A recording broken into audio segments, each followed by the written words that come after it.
মানুষের হতবাক, বিস্মিত, মানে অকল্পনীয় একটা রিয়ালাইজেশন সামনে যাওয়া ছাড়া উপায় নাই। একটা নেতা, এত বড় একটা নেতা বাংলাদেশে জন্ম নিয়েছিল। আমার প্রথম কষ্ট এই বইটা পড়ে যে এত বড় একটা নেতা বাংলাদেশে জন্ম নিয়েছিল, আমরা কোনোদিনও রিয়ালাইজ করতে পারলাম না until the publication of this book. আমি রাজনীতির বই কম পড়ি নাই, বঙ্গবন্ধু নিয়ে যারা লিখেছেন তাদের যে কোনো বইয়ের চেয়ে বঙ্গবন্ধুর নিজের আত্মজীবনী অনেক অনেক বেশি অসাধারণ ইন টার্মস অফ এভরিথিং। সাহিত্য মূল্য বলেন, ইম্পার্শিয়ালিটি বলেন, অবজেক্টিভিটি বলেন, স্টোরি টেলিং ক্যাপাসিটি বলেন। এবং আমি আপনাকে কি বলবো, আমি এই বইটা পড়ে আমার কয়েকবার মনে হচ্ছে আমি একটা আর্টিকেল লিখি যে শেখ হাসিনাকে ধন্যবাদ, যিনি এই বইটা আমাদের সামনে হাজির করে দিয়েছেন।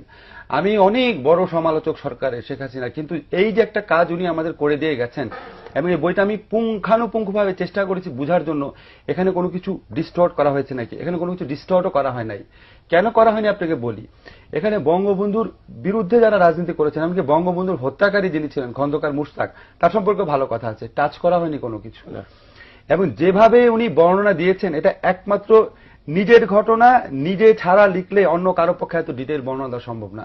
আমি আমাদের যারা শ্রোতা আছে তাদেরকে বলি, আমি একটা অংশ শুধু বর্ণনা দেই, কতবার কেঁদেছি 4 বার, একটা অংশ শুধু বর্ণনা দেই।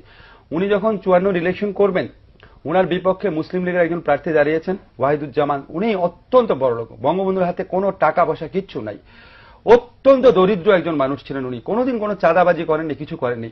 উনি যখন ইলেকশন করতে গেছেন, গরিব লোক কুড়ে ঘর থেকে বেরিয়ে এসে ওনাকে টাকা পয়সা দিত।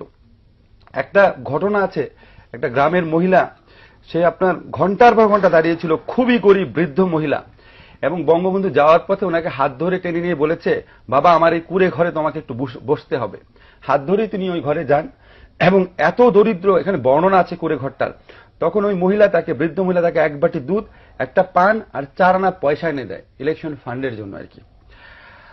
রেখে বলে, খাও বাবা, আর পয়সা কটা তুমি নাও, আমার তো কিছু করার নাই। আমার চোখে পানি লাগে, খুব টাচি কিছু বর্ণনা আছে।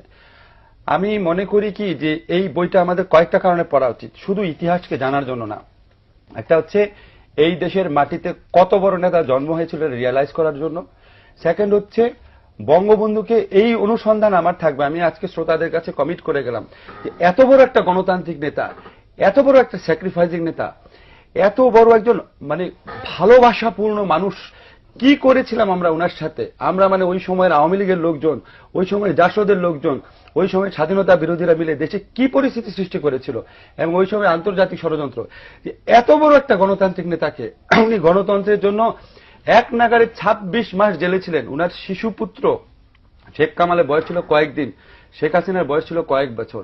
আমিও তো বাবা হয়েছি, আমি আজকে ফিল করি এরকম বয়সী সন্তানকে রেখে উনি বছরের পর বছর জেলে থেকেছেন। এত বড় একটা মানুষ কেন বাকশাল করেছিলেন, কি আমরা তৈরি করেছিলাম, সেটা আমার জানতে হবে। সেই অনুসন্ধানটা, সেই গবেষণা করার প্রয়োজনটা এখানে আসছে। থার্ড যে জিনিসটা লাস্ট আমি বলবো, যে আজকের রাজনীতিবিদদের জন্য এই বইয়ের পাতায় পাতায় উদাহরণ আছে, এই বইয়ের পাতায় পাতায় আত্মদর্শন আছে, পাতায় পাতায় দিক নির্দেশনা আছে। আজকের রাজনীতিবিদরা যেন এই বইটা পড়েন এবং অনুভব করেন যে বঙ্গবন্ধুর থেকে ওনারা প্রত্যেকে কত